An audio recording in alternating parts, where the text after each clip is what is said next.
Hi guys, नवीन ब्लॉगमध्ये तुमचं सर्वांचं स्वागत आहे. तर हा व्हिडिओ गुढीपाडव्याचा आहे. तर हे बघा, गुढी उभारून मी गुढीची पूजा करून घेत होते. हे बघा, गुढी तर काही दिसली नाही कारण की वरती पत्रा लावला आहे म्हणूनच.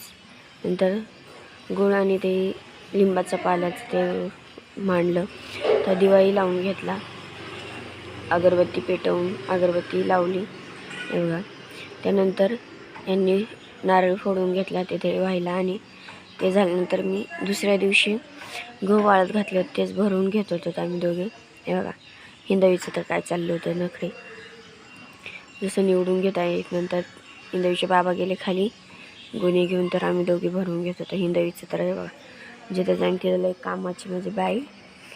त्यानंतर मी पटकन स्वयंपाक करून घेतला, कंटाळा तर खूप आला होता दिवसभर वरती बसून.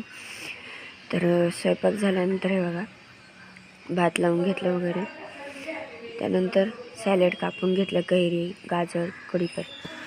या स्वयंपाकाचा मेनू असा काहीतरी होता. तर चला मग, तुम्ही का गुढीपाडवा कसा साजरा केला कमेंटमध्ये नक्की सांग.